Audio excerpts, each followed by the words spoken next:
A lot of what you have written and speak about has to do with, it's about men. It's about helping men become sons and husbands and fathers.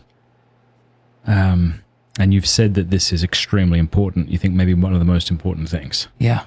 What is it when you look around the world? What is it that, what does this absence look like to you? And why is it that most of the world doesn't even consider the absence, let alone mourn it? Oh, well, there's a lot of reasons for that, but let's just paint the picture. If statistically, so 90% of youths in prisons come from fatherless homes. Children from fatherless homes are 32 times more likely to run away from home, 6 times more likely to commit suicide. If you have a single mom raising her kids, the poverty level is almost 50%. Dropout rate is 70% out of high school. I think, no, actually there's a 70% probability if the father's still in the home that the child will graduate. But obesity, depression, there's like 70% chance that the child will suffer from those things without a dad in the house. Columbia researchers found that children from 2-parent households who have a strained relationship with their father are 68% more likely to get into drugs, alcohol, premarital sex.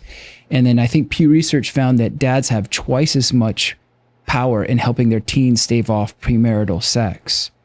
And then there was a fascinating statistic that came out years ago. I don't know if it really still applies, but if the father was or if the mother was the first to convert to Christianity, there was a 17% probability that the family would follow. But if the father was the first to convert to Christianity, there's a 93% probability that the family will follow.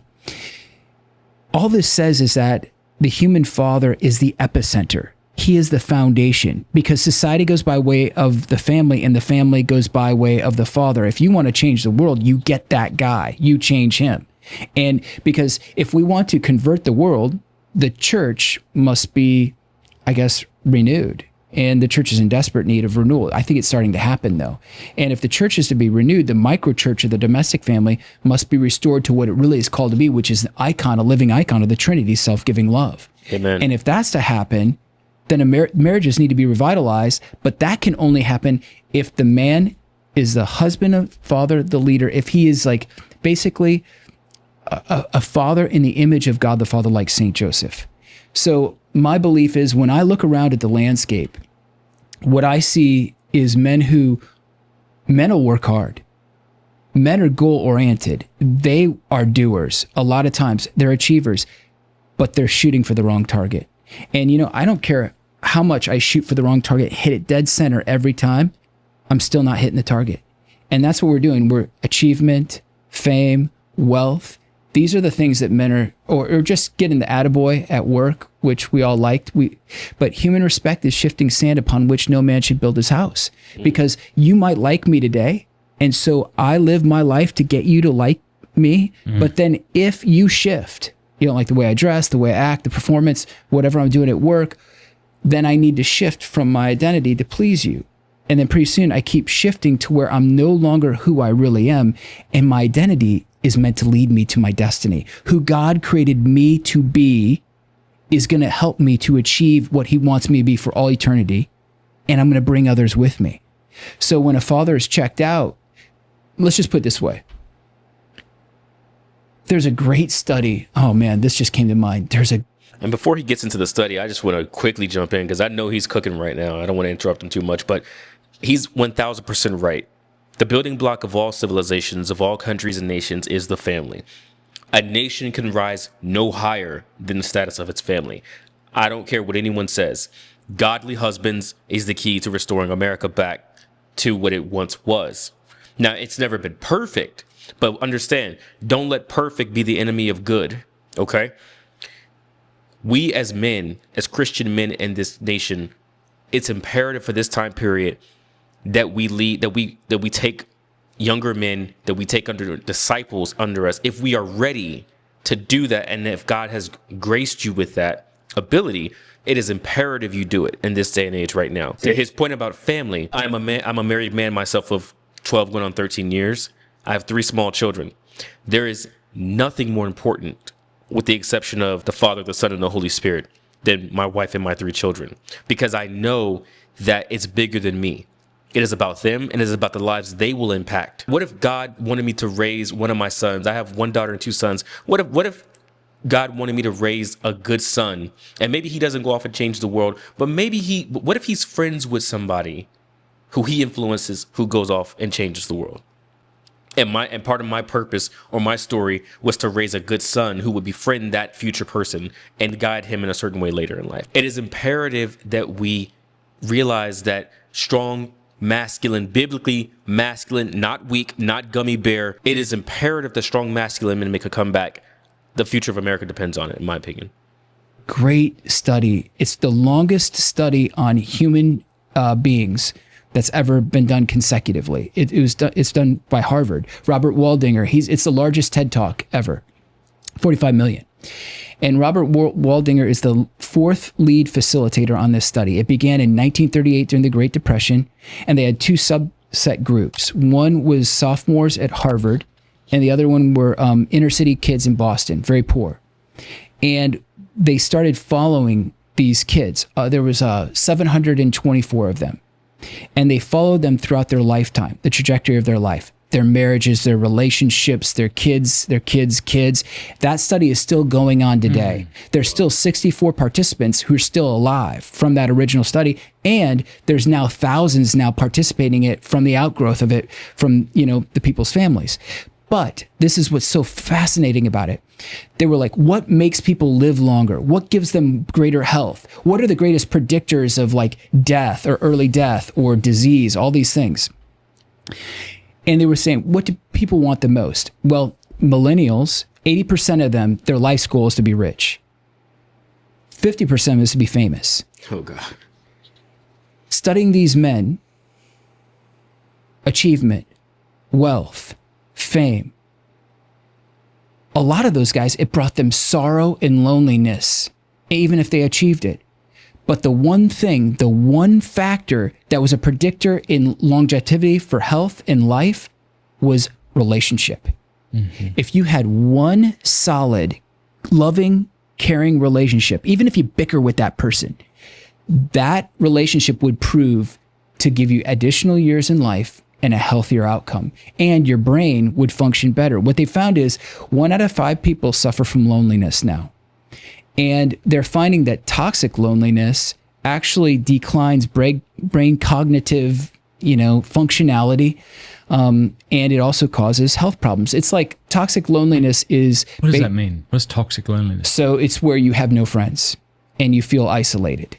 And if we believe the stats, Pew Research just came out saying that 15% of men have toxic loneliness. They don't have any friends. So would toxic loneliness be defined against loneliness in that it's not just occasionally, right, or moods of loneliness, as it were, but kind of deep set, ongoing feeling of... I think it's cyclical, or it's a dynamic where you get trapped inside of it, where you can't get out because you have no friends, therefore you forget how to socialize, or you're not practicing at that, and then you don't take the risk to do that. You're afraid people will betray you, or you become suspicious, and therefore you become trapped in this dark room of self, and then you begin to have the deprecation, the disparaging comments about yourself, the discouragement that leads ultimately to despair. But toxic loneliness, the effect on the neurological system body is the equivalent of smoking a half a pack of cigarettes a day. It's insane. So what you're saying is if I have a good relationship, I could smoke a cigar a day and it'd even out. You'll be okay. Good. You'll be okay because it heals. Yeah, the relationship heals. Yeah. That's wild. Yeah. Bro science. It covers a multitude of sins. Yeah. Friendship. Yeah. Love and friendship. Oh. Right. So I'm thinking, I keep coming back to this line of Christ's Satan has desired to sift you as wheat. Yes. What a bastard. Well, and look at what he did with Peter. He isolated him. Yeah. Peter sinned and he went out and wept bitterly. Mm. Judas, isolation. That's where the devil works on us. And this is why I bring this up, is the most difficult thing for men is relationship. Because we are goal-oriented. We're solution-based. And so you give me a project, I'm on. I'm going to finish that project. We're going to do it right. We're going to watch a ton of YouTube videos, whatever it takes to get that job done. But a relationship isn't a project. It's a person. And relationships are hard because I don't know how to fix my wife. I don't know how to fix my children. And that's that's actually not the problem. That's actually the reality is you're not supposed to fix anyone. What you're supposed to do is actually enter in and love them and give of yourself. And then there's a flourishing in you and in them. And that's what we call family and marriage, at least the way it's supposed to be, the way that God designed it. But this is what's so interesting about that study from Harvard is that we're meant for relationship. And why? And you know this better than I do, but God is eternal relationship. Three persons so self-giving in their love. They're literally in the other. One, and then it's the exitus reditus. From God, we are born, we are created, and then He wants us to return back ultimately to that beatific vision, to that relationship, so we can participate in it for all eternity. But it goes by means of the human relationship. So we have to learn how to have a relationship with God now. We have to learn how to have a relationship with our wives now, our children now. That is the context for sanctity. That's the context for salvation. That's the context for holiness, is the relationship. When we don't enter into those relationships and we're workaholics or we're trying to achieve fame or wealth, we miss the target.